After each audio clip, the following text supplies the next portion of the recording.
Law of vector addition. आज हम लोग पॉलीगन लॉ को डिस्कस करते हैं। पॉलीगन लॉ की हेल्प से हम लोग किस तरीके से वेक्टर एडिशन में यूज़ किया जा सकता है। ओके, अब सिंपल इसमें रूल का जो स्टेटमेंट है वो क्या कहता है हम लोगों को, if the number of the vectors act on a point in the same order are represented by the sides of a open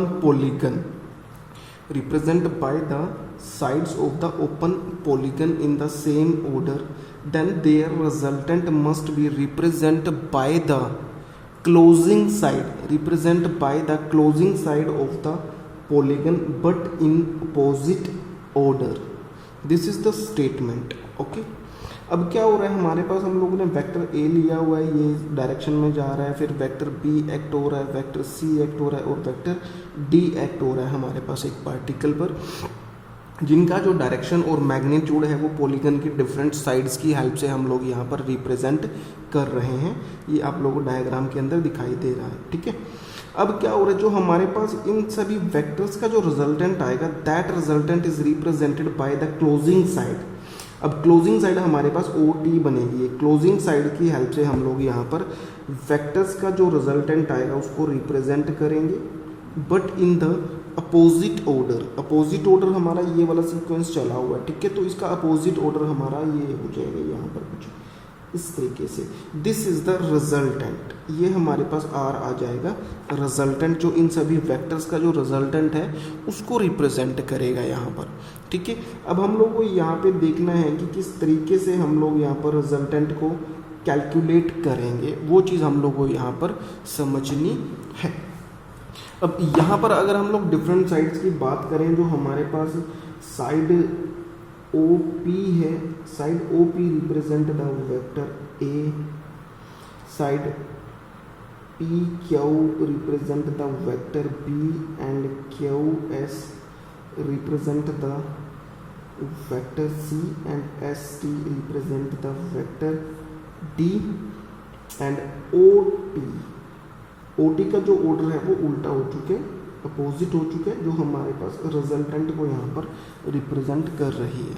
okay, तो अब हम लोग यहाँ पर रिजल्टेंट किस तरीके से किस तरीके से फाइंड आउट करना है वो चीज़ हम लोग यहाँ पर देखेंगे। ठीक है, अब हम लोग यहाँ पे दो वेक्टर को चूज कर लेते हैं। पहले वेक्टर ए और वेक्टर बी, ये हमारे पास सेम ऑर्डर में है, तो इन दोनों वेक्टर्स का जो रिजल्टेंट है उसको फाइंड आउट करने के लिए हम लोग यहाँ पर ट्रायंगल लॉ अप्लाई कर सकते हैं। ट्रायंगल लॉ के अकॉर्डिंग हमारा क्या बन जाएगा, यहाँ पर ये हमारा रिजल्टेंट आ जाएगा।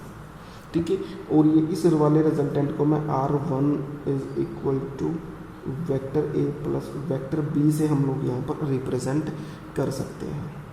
सिंपली क्या हो गया, हमारे पास ये वेक्टर ए है और ये वेक्टर बी है, दोनों के रिजल्टेंट फाइंड आउट करना है, तो हम लोग यहाँ पर ट्रायंगल लॉ अप्लाई करेंगे। ठीक है, ट्रायंगल लॉ अप्लाई करने के लिए कौन से नाउ किस तरीके से हम लोग लिखेंगे, यहाँ पर आ जाएगा now apply triangle law. Okay, अब फर्स्ट वाला जो हमारे पास ट्रायंगल है, इन ट्रायंगल ओ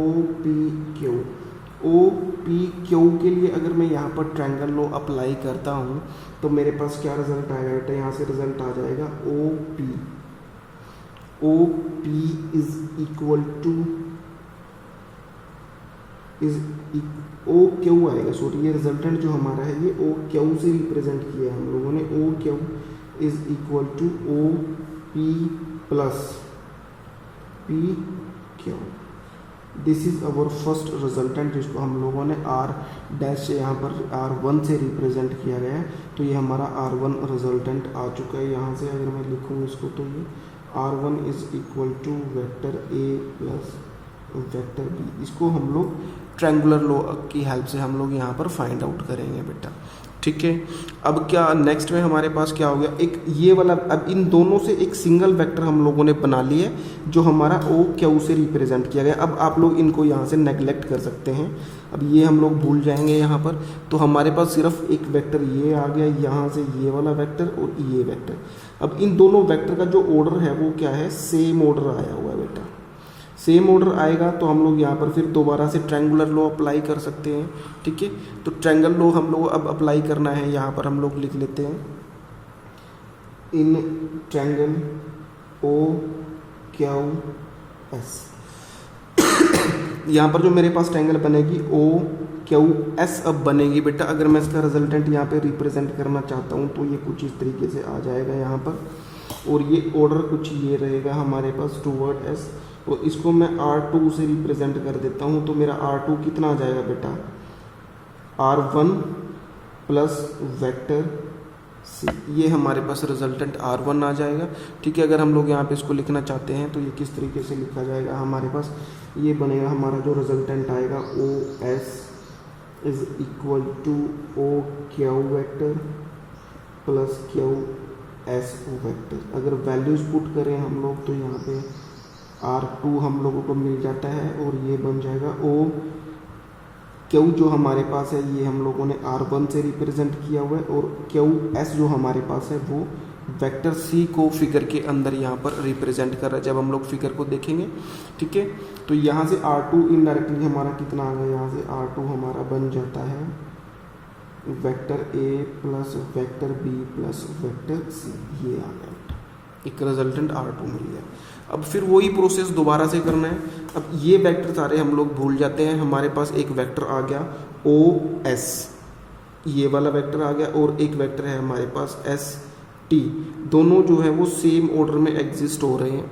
ठीक है, तो इन दोनों का जो रिजल्टेंट है उसके लिए हम लोग दोबारा से ट्रायंगल लॉ अप्लाई करेंगे। ट्रायंगल लॉ अप्लाई करेंगे तो रिजल्टेंट ओ टी से रिप्रेजेंट यहाँ पर किया जाएगा। ठीक है, तो यहाँ पर हम लोग इक्वेशन लिख देते हैं first, in triangle O S T. अब यहाँ से हमारा जो रिजल्टेंट के लिए इक्वेशन बनेगी वो आ जाएगी हमारे पास O T is equal to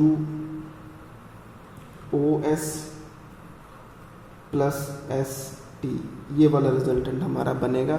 अब ओ टी जो हमारे पास है, ओ टी को हम लोगों ने आर माना हुआ है। यहाँ पर ओ टी हमारा वेक्टर आर को ये रिप्रेजेंट कर रहा है फिगर के अंदर, ये हम लोगों ने माना हुआ है, तो हम लोग यहाँ पर आर लिख देते हैं, वेक्टर आर।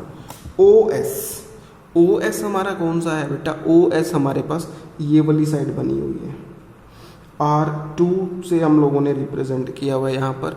तो ये हमारा यहाँ पर अगर हम लोग लिख देते हैं तो ओ एस हम लोग R2 से रिप्लेस कर सकते हैं, फिर आ जाएगा एस टी। अब एस टी हमारा किसको रिप्रेजेंट कर रहा है बेटा, S T is represent the vector D. D से हम लोग यहाँ पे रिप्रेजेंट कर रहे हैं, तो हमारा जो यहाँ पे रिजल्ट आ जाएगा ये आ जाएगा वेक्टर डी। और R2 की वैल्यू हम लोग ऑलरेडी निकाल चुके हैं, यहाँ पर ये वाली वैल्यू हम लोग पुट कर देते हैं, तो रिजल्टेंट वेक्टर जो हमारा आ जाएगा it is equal to vector A plus vector B plus vector C plus vector D. Now this is the resultant of all the vectors with the help of the polygon law। इस तरीके से हम लोग different, अगर there are the number of the vectors greater than the 2 then we always apply the polygon law। जब भी हमारे पास 2 से ज़्यादा वेक्टर गिवन होंगे तो हम लोग polygon law को अप्लाई करते हैं, और polygon law किस तरीके से अप्लाई करना है वो मैंने यहाँ पे आप लोगों को आज बताया हुआ है। I hope you will understand it.